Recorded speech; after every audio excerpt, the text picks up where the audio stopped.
Très heureux de vous accueillir encore une fois à cette émission de télévision dans la série Les actualités prophétiques.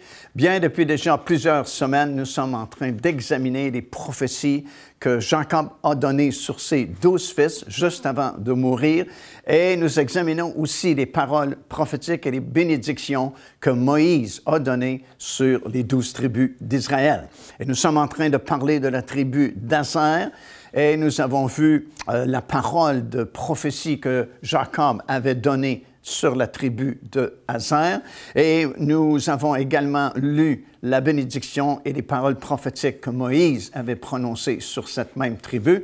Et j'aimerais qu'on puisse revenir justement sur la bénédiction, la parole prophétique que Moïse avait donnée à Aser, qui se trouve dans le livre du Deutéronome, dans le 33e chapitre et au verset 24.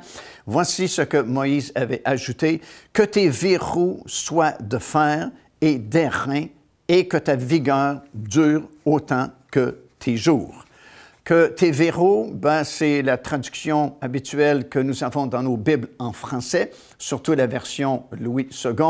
Mais dans plusieurs autres versions de la Bible, ce mot signifie chaussure. Alors on pourrait tout aussi bien lire ce texte comme ceci: « Que tes chaussures soient de fer et d'airain, et que ta vigueur dure autant que tes jours. » Évidemment, lorsqu'on parle d'opérer sous l'onction du Saint-Esprit, comme nous avons parlé dans notre émission précédente, parce que ça faisait partie de cette parole prophétique que Jacob avait donnée sur Aser, disant que ses pieds seraient plongés dans l'huile. Et puis, on ne faisait pas sans doute référence au pétrole à l'époque, mais plutôt on parlait d'huile d'olive, parce que, encore une fois, Aser, son territoire était rempli d'oliviers. Et il était reconnu, ce territoire-là, à l'époque, pour la qualité de ses oliviers et la grande qualité de son huile d'olive. Et l'huile d'olive, comme nous avons mentionné dans notre dernière émission, était très importante, surtout au point de vue du service dans le temple à Jérusalem, puisque c'était cette huile d'olive qui était un des 5 ingrédients qui permettait la fabrication de cette huile sainte qu'on se servait dans le service du tabernacle et aussi pour oindre surtout les rois lors des couronnements des rois en Israël. Mais ici, ça parle d'une solidité. On parle que tes chaussures soient comme du fer et de l'airain, parce qu'évidemment, lorsque nous fonctionnons selon l'onction du Saint-Esprit, nous sommes fermes, nous sommes comme inébranlables dans le Seigneur, parce que, bien sûr, comme j'ai mentionné précédemment, c'est au-delà de nos capacités humaines, c'est au-delà de nos talents, c'est vraiment un revêtement de puissance que Dieu nous donne, et lorsque nous opérons sous l'onction du Saint-Esprit, bien, nos chaussures sont comme de fer, comme d'airain, nous ne chancellerons pas, parce que nous devenons inébranlables dans le Seigneur. Et Dieu ne se repent pas, comme nous le lisons, de ses dons, ni de ses appels. Et aussi longtemps que nous resterons fidèles au ministère que le Seigneur nous a donné, aux travaux qu'il nous a demandé d'accomplir, aux charges qu'il nous a confiées, lui, il nous fournira son onction, et puis nous deviendrons inébranlables. Nous ne chancellerons pas, parce que nous opérons par la puissance de Dieu, par l'onction du Saint-Esprit. Si je peux me donner en témoignage, lorsque j'ai accepté le Seigneur Jésus-Christ, je n'avais vraiment jamais pensé à prêcher la parole du Seigneur, à devenir un prédicateur. Et dans l'Église où nous on a accepté le Seigneur, le pasteur à cette époque-là demandait à tous les nouveaux qui acceptaient le Seigneur de conduire les chants au moins une fois et de prêcher, de donner un message au moins une fois. Et je choisissais bien sûr la plus petite réunion de la semaine, qui était le jeudi soir, pour tester s'il y avait un appel quelconque sur ces nouveaux-là qui avaient accepté le Seigneur. Et bien sûr, mon tour est venu et j'ai conduit les chants et on ne m'a plus jamais redemandé pour conduire les chants. Alors, j'ai compris que ce n'était pas mon appel. Je ne suis pas un musicien et ça ne me dérangeait pas parce que je n'avais fait aucun plan pour conduire des chants ou devenir musicien. Puis, mon tour est venu pour prêcher la parole de Dieu et je l'ai fait. Et c'était vraiment mauvais. C'était pas bon du tout. Sûrement que les gens comprenaient pas beaucoup ce que je prêchais parce que moi-même, j'avais de la difficulté à comprendre. Et il m'a fait ça 3 ou 4 fois et finalement, je lui ai dit de ne plus m'inviter parce que c'est inutile, c'est humiliant pour moi, c'est vraiment pas bon. Mais après qu'on est revenu d'un camp meeting aux États-Unis, je suis revenu avec le désir, un feu pour prêcher la parole de Dieu. Et je me disais, je ne veux pas le dire au pasteur parce que j'ai réglé la question avec lui, je ne suis pas appelé à prêcher. Mais j'ai dit, Seigneur, si c'est vraiment le toi, fais que lui m'appelle et m'invite encore. C'est ce qu'il a fait. Et cette fois-là, l'onction du Saint-Esprit est venue sur moi. Et c'était comme si quelqu'un était au-dessus de moi avec un grand chaudron d'huile tiède et qui déversait cette huile sur moi. Et je ne me reconnaissais pas moi-même, c'était vraiment l'onction du Saint-Esprit qui faisait le travail. Et depuis ces nombreuses années, cette onction est toujours là parce que nos pieds sont comme du fer, nos chaussures sont comme de l'airain lorsque nous fonctionnons, lorsque nous opérons sous le ministère de Dieu, sous l'onction du Saint-Esprit. Devenez partenaire avec ce ministère par votre soutien financier et aidez-nous à planter le flambeau de l'Évangile à travers le monde entier. Vous recevrez un enseignement audio à tous les mois de la part de l'évangéliste Mario Massicotte, ainsi que notre bulletin de nouvelles prophétiques incluant des enseignements bibliques, des nouvelles du ministère et des commentaires sur les actualités prophétiques. Débutez dès aujourd'hui en visitant notre site web www.paindevis.org ou par courriel à info@paindevie.org. Alors, nous parlons de la tribu d'Aser et la tribu d'Aser s'est tenue sur le mont Ébal, du moins son représentant sur le mont Ébal pour prononcer les malédictions. Ça, c'est dans Deutéronome chapitre 27 et au verset 13. Comme nous avons déjà mentionné précédemment, lorsque les tribus sont entrées dans le pays de Canaan, 6 tribus se sont tenues sur le mont Gérizim et 6 tribus se sont tenues sur le mont Ébal pour prononcer les bénédictions de la loi et les malédictions de la loi également. C'étaient des gens qui n'aimaient pas trop la guerre. Et lorsque Barak, par exemple, voulut soulever une armée à l'époque de Déborah, on se souvient de Déborah, bien, Aser est resté dans son territoire. Et après la victoire de Déborah et de Barak, voici ce qu'il a été écrit dans le livre des Juges, dans le 5e chapitre et au verset 17. Aser s'est assis au rivage de la mer et il s'est reposé dans ses ports. Alors, ça voulait dire qu'Aser n'a pas participé à cette guerre-là parce que c'était des gens qui n'aimaient pas trop les conflits, qui n'aimaient pas trop les guerres. Mais cependant, en d'autres occasions, ils ont aidé Salomon, par exemple. Nous lisons ça dans 1er Chronique, chapitre 7, des versets 30 jusqu'au verset 53.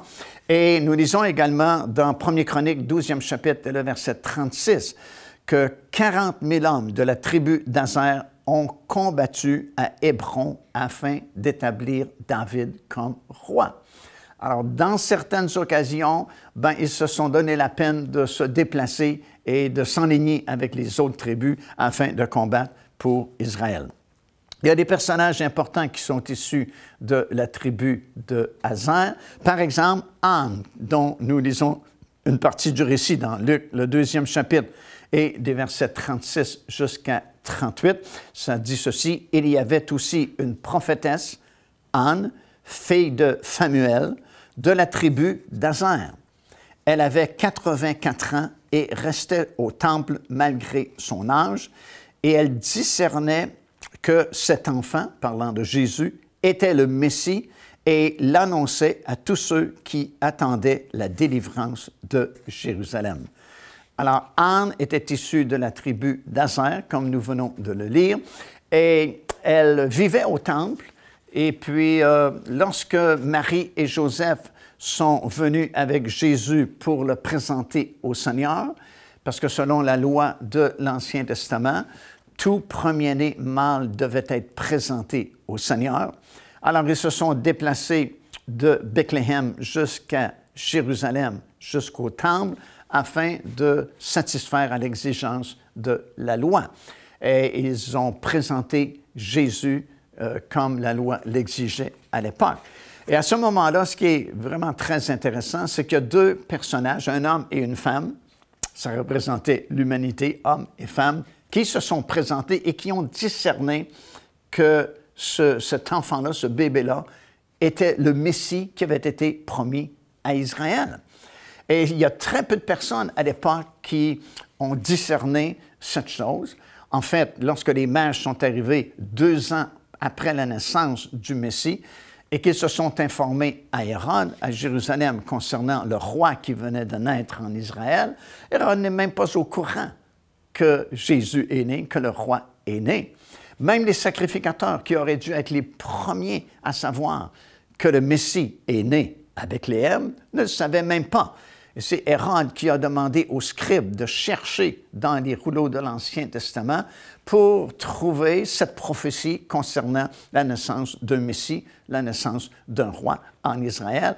Et finalement, à force de chercher dans les manuscrits de l'Ancien Testament, les scribes ont découvert que oui, il y avait bel et bien cette prophétie mentionnée dans le livre de Michée qui annonçait la venue du Messie comme devant être à Ephrata, Bethléem, la plus petite ville à l'époque du pays d'Israël.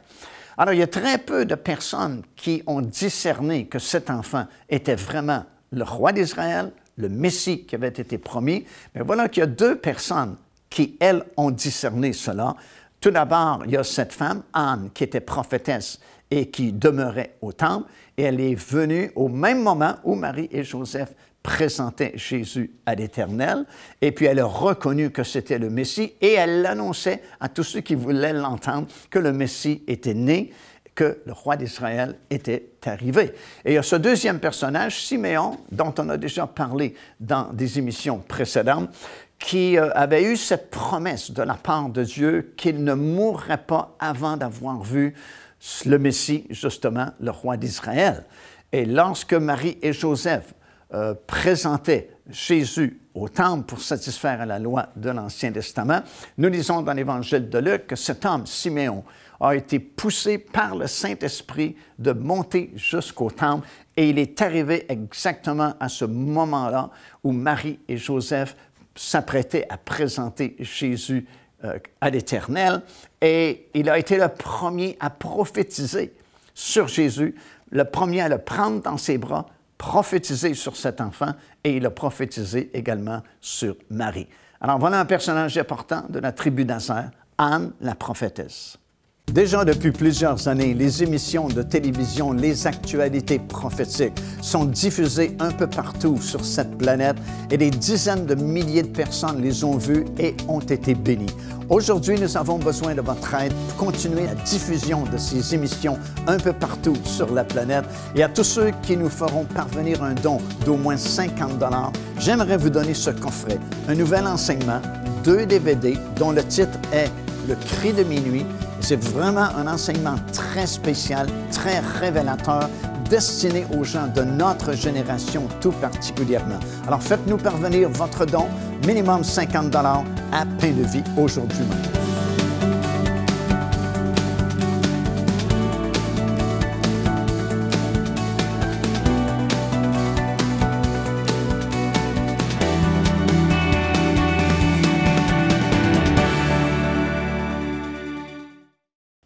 Alors donc, il y a des personnages importants qui sont issus de la tribu d'Aser et il y a des lieux aussi qui sont très importants, notamment le mont Carmel, parce que le pied du mont Carmel se trouve dans ce territoire-là.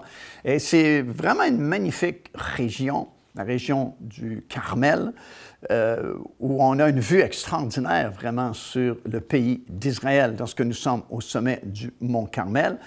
Mais nous connaissons surtout le mont Carmel à cause du prophète Élie et de ce grand conflit qui est arrivé dans l'Ancien Testament alors que Jézabel et Akab étaient vraiment très fâchés contre le prophète parce qu'il avait fermé les cieux afin qu'il ne tombe point de pluie en Israël pendant une longue période de temps, 3 ans et demi en fait. Et puis finalement, on a retrouvé Élie parce qu'il avait comme disparu Et puis, on était vraiment fâchés contre lui. Et il y a eu ce grand rassemblement, justement, sur le sommet du mont Carmel, alors que des centaines et des centaines de prophètes de Baal et d'Astarté étaient réunis. Et nous connaissons l'histoire, comment Élie a lancé ce défi-là, le Dieu qui répondra par le feu sur l'Holocauste qu'ils avaient préparé sera le vrai Dieu. Alors, est-ce que le vrai Dieu, c'est Baal ou Astarté ou le grand Dieu d'Israël, créateur du ciel et de la terre? C'est sur ce sommet du mont Carmel que cet événement s'est produit il y a plusieurs années passées. Il y a ces régions de Tyr et Sidon également, dont on parle beaucoup dans le Nouveau Testament, ou aussi dans l'Ancien Testament. Région du nord du territoire d'Azer, le long de la mer Méditerranée, et qui est un très, très beau territoire, évidemment. Et dans Josué chapitre 19, les versets 28 et le verset 29, on parle de Sidon, la grande. Alors, il y a Tyr et Sidon, et jusqu'à la ville de Tyr. Donc, ce sont deux endroits qui sont mentionnés comme étant faisant partie du territoire d'Azer, dans le nord d'Israël. Et ce sont des régions que nous connaissons parce qu'il y a des événements bibliques qui se sont produits dans ces régions-là de Tyr et Sidon. Par exemple, il y a cette femme cananéenne dont nous lisons le récit dans l'Évangile de Marc, dans le chapitre 7, et à compter du verset 24. Nous lisons ceci: Jésus étant parti de là, s'en alla dans le territoire de Tyr et Sidon, donc dans le territoire d'Azer, au nord d'Akko, dans le nord d'Israël. Et au verset 25, il est écrit ceci: Une femme dont la fille était possédée d'un esprit impur entendit parler de lui et vint se jeter à ses pieds. Et au verset 27, Jésus dit il n'est pas bien de prendre le pain des enfants et de le jeter aux petits chiens. Mais elle a répondu, oui, mais les petits chiens sous la table mangent les miettes des enfants. Et à cause de cette parole, et surtout à cause du fait qu'elle s'est prosternée et elle a loué le Seigneur Jésus, elle a eu sa réponse et Jésus a dit, ta fille a été guérie.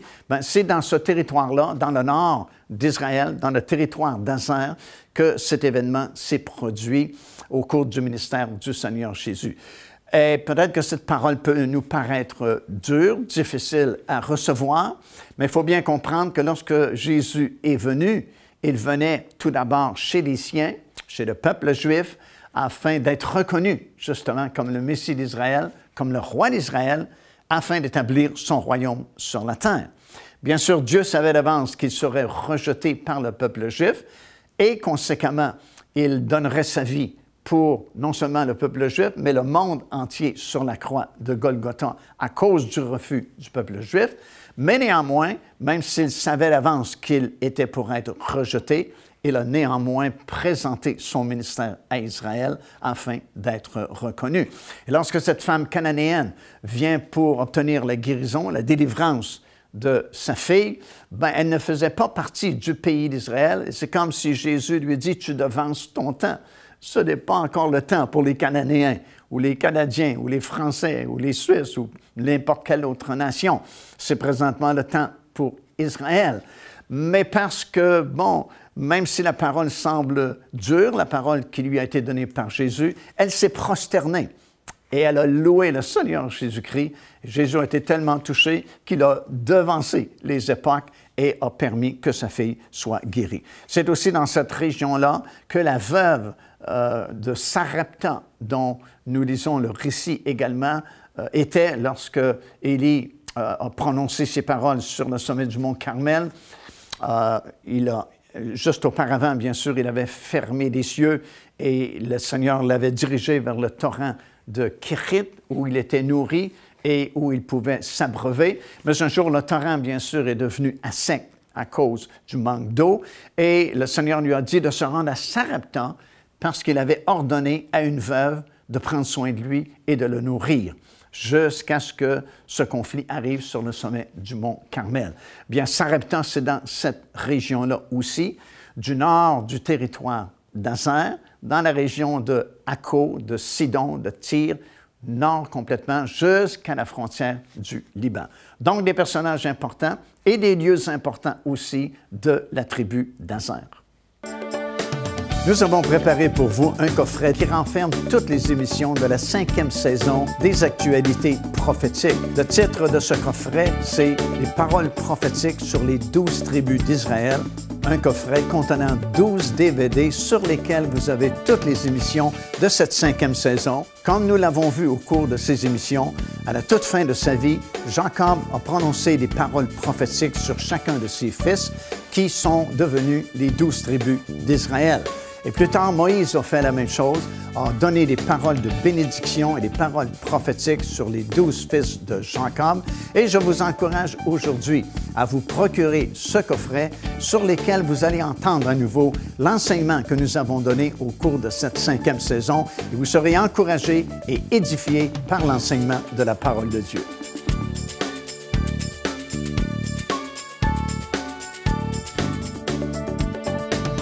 Alors, même si Aser n'a pas possédé tout ce territoire-là, du moins la partie au nord de son territoire, Akko, Tyr et Sidon, nous lisons dans la parole de Dieu qu'un jour, Israël possédera tout ce territoire-là. En fait, c'est une prophétie qui est là dans le livre de Abdias, au 20e verset. Ça dit ceci, « Les enfants d'Israël posséderont le pays occupé par les Cananéens jusqu'à Sarepta. » Alors, Sarepta, Tyr, Sidon, Akko, ce sont des lieux, des endroits qui sont situés dans le nord du territoire d'Aser, vers le Liban, qui est la limite nord de ce territoire-là. Et un jour, la parole de Dieu dit qu'Israël va posséder tout ce territoire-là au complet. D'ailleurs, dans chacune de nos émissions, nous avons mentionné le fait qu'un jour, Israël possédera encore beaucoup plus de territoire qu'il ne possède présentement, alors que les 12 tribus seront distribuées de façon différente, bien sûr, mais le territoire sera élargi énormément et Jérusalem deviendra la capitale mondiale. Un autre endroit qu'on a fait référence souvent depuis les quelques émissions qu'on vient d'enregistrer, c'est la ville d'Akko, qui est située sur la mer Méditerranée, un peu au sud de Tyr et Sidon. Et c'est un endroit vraiment magnifique sur le bord de la mer Méditerranée. D'ailleurs, une partie des émissions de la 5e saison des émissions, les actualités prophétiques, ont été filmées justement à Akko, si vous vous souvenez. C'était juste sur le bord de la mer et on a parlé concernant ce territoire-là qui fait partie du territoire de la tribu qui a été donnée à Aser. Et c'est une très, très belle région le long de la mer Méditerranée. Et c'est la région, malheureusement, d'où est sortie Jézabel. Et c'était un peu comme le chanteau-fort des faux prophètes à l'époque de Baal et d'Astarté qui vivaient surtout dans cette région-là en Israël. Cette région aussi est appelée Ptolémaïs. Et nous lisons dans le livre des Actes des Apôtres, dans le chapitre 21, et au verset 7, lorsque Paul avait décidé de monter à Jérusalem pour célébrer la fête de la Pentecôte, ça dit ceci, « Achevant notre navigation, nous allâmes de Tyr à Ptolémaïs, où nous saluâmes les frères et passâmes un jour avec eux. » Alors, à ce moment-là, Paul avait décidé de monter à Jérusalem pour arriver à temps pour la célébration de la fête de la Pentecôte.